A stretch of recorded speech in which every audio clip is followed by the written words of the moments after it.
bring in Peter King, Football Morning in America, NBCSports.com, and back from Germany, where it seems like you had a great vacation over there, Pete. How would you sum it up for the audience? Well, the beer is good there. This just in. Oh, okay. That's it. Dan, I thought it was really a tremendous event overall. I talked to Pete Carroll before the game, and he said, it feels like it's going to be like a college football bowl game. And it turned out to be so much more than that. I think, to me, there's more fervor there, more excitement, more electricity than a conference championship game. And to me, there was so much about it that fans there were so hungry about. But Dan, 2 minutes left in the fourth quarter. For some reason, the stadium announcer starts to play Take Me Home Country Roads by John Denver. And I'm saying, okay, you've been playing music the whole game. I do not get this. Speaking of non sequiturs, this is like the non sequitur of the year. And all of a sudden, there is no press box per se at Allianz Arena in Munich and at European venues. You're out in the stands, basically sitting in a chair with a table, okay? But you're right there. The people in front of you are all bombed. But so what happened, they started playing this. I said, this is crazy. Who knows this song? And every single person among 69,000, I'm telling you, they all started singing Take Me Home Country Roads. So I called one of my German fans who I had met with during the week and talked to, and he said, oh yeah, everybody knows Country Roads by John Denver. We know that. We know Sweet Caroline. We know all these songs. They're like all party songs. And so, but the whole week was so interesting. One other very quick thing, Dan. I'm taking a tour. I got my AirPods in. I'm taking a tour of Munich that I had for my AirPods. And I'm in Odeonsplatz, a very famous square in Munich. And they're talking about Adolf Hitler tried to overthrow the government right here on this spot in 1923. And as I hear that, there's two guys starting to do a Seahawks chant in the square. There's an NFL shop there. There's 32 helmets in this square of NFL teams. And I just said, man, what a difference a century makes. Yeah. It just, this whole thing was just quite a culture deal over that week. We always wonder, is there an end game here? When London first happened or Mexico City, now there's a report that Spain and France could be on the Spain is real. Okay. Spain, let me tell you, Dan, I think the next two countries that the NFL, the new countries that they go to, are Brazil and Spain. Because the Miami Dolphins really have a following in Brazil and they have a following in Spain. The Chicago Bears have a big following in Spain.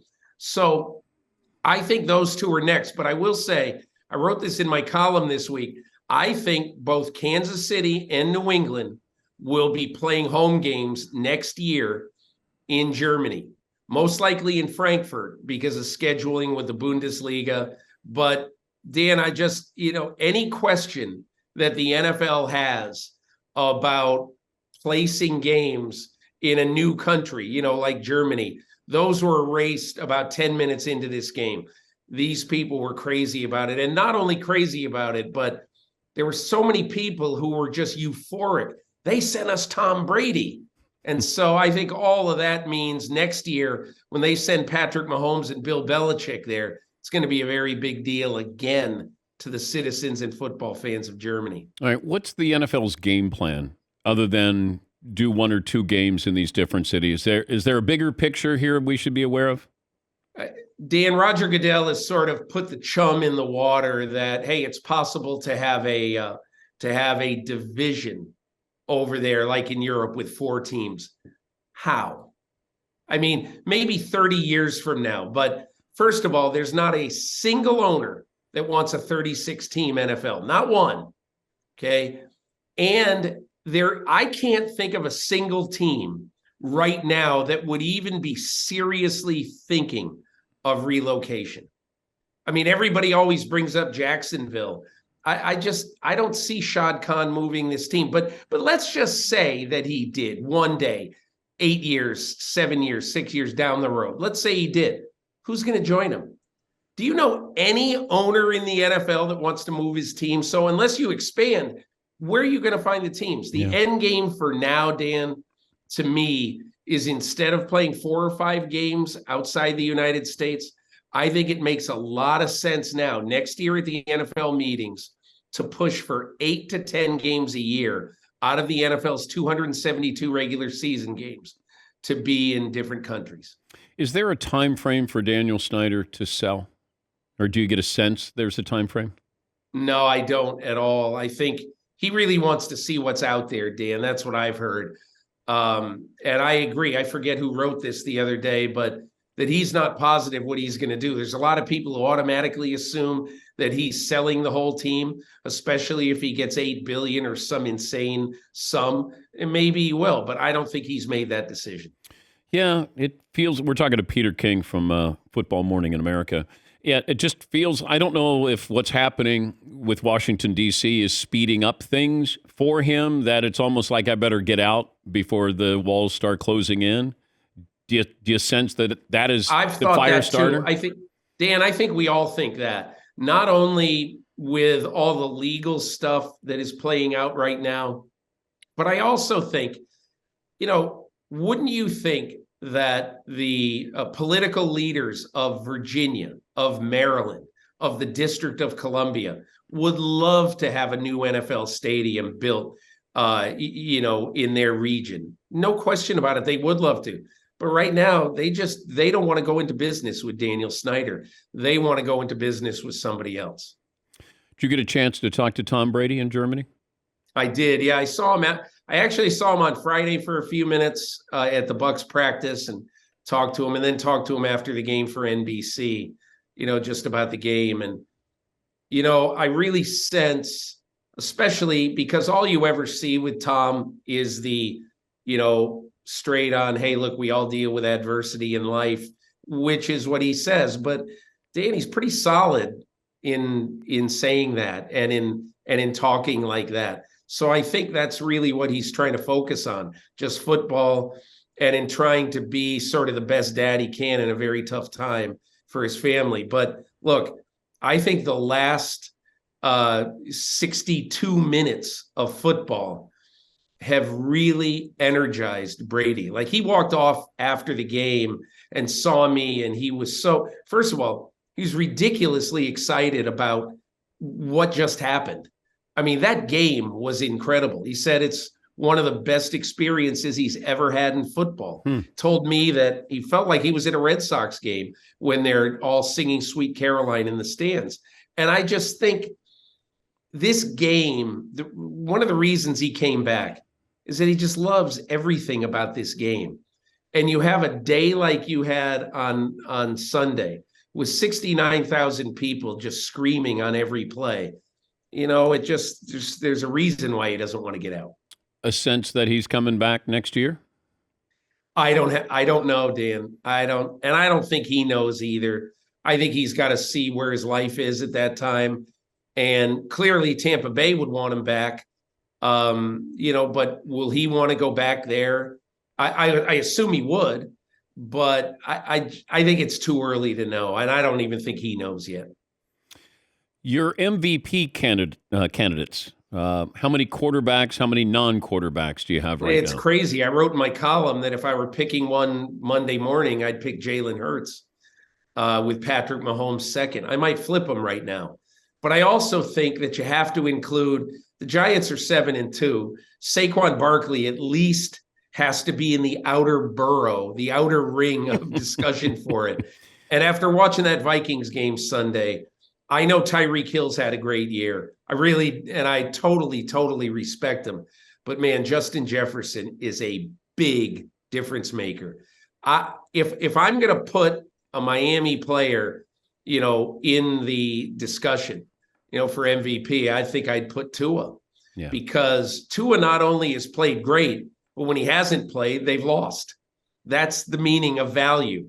And I understand people argue about this all the time. Oh my God, Tyreek's having a better year, all that stuff. I'm not sure he is.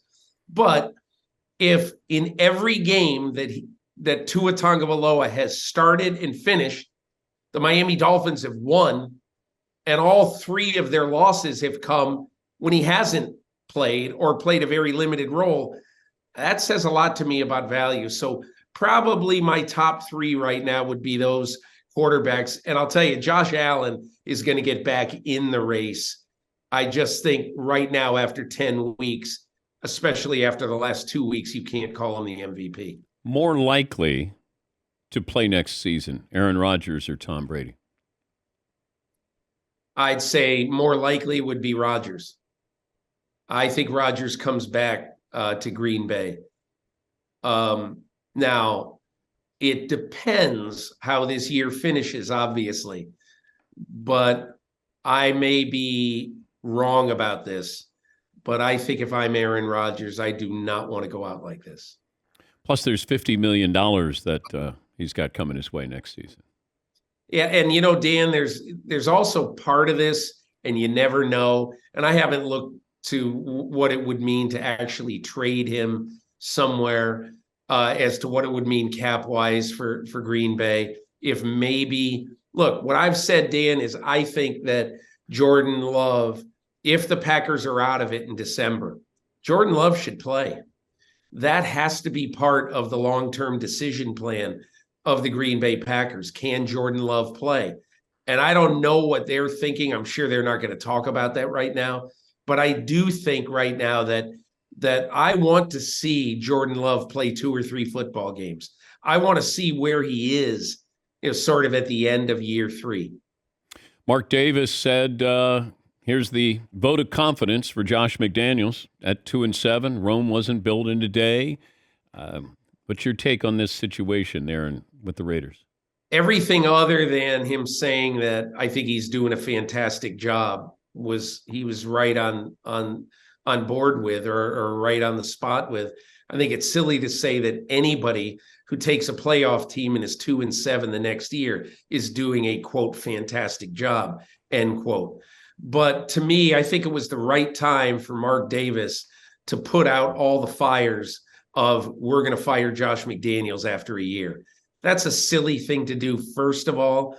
It's especially silly given that you tore up your organization to bring in Josh McDaniels and firing after him 1 year instead of keeping Rich Bisaccia, that the majority of players, I think, with the Raiders wanted. I think it would be a huge mistake. How many opportunities do you think Sean Payton's going to have? I think he will have probably 3 or 4 this year, if he wants them. And I think that's a big issue. So Sean Payton this year with his wife, they've moved to LA for the season, and his daughter lives out there, and they're experiencing a life without football for a year. And a couple of times I've talked to Payton, he loves it. He's really having a good time. I don't think he goes anywhere where either he cannot either pick the quarterback or love the quarterback who is there. So let's say if Carolina wants him and they've got the 3rd pick in the draft, that quarterback is going to have to be, he's not going to overthrow Scott Fitterer, the general manager, but it's got to be who Payton wants. And I think the second thing, it has to be a place where he thinks he's got a very legitimate chance to win. At some point in the next couple of years, one of those situations is going to beckon him. I just don't know if it'll be this year. And I think he likes his life right now. I don't think he feels any urgency that I have to come out and coach this year. Pete, great stuff as always. Thanks for joining us.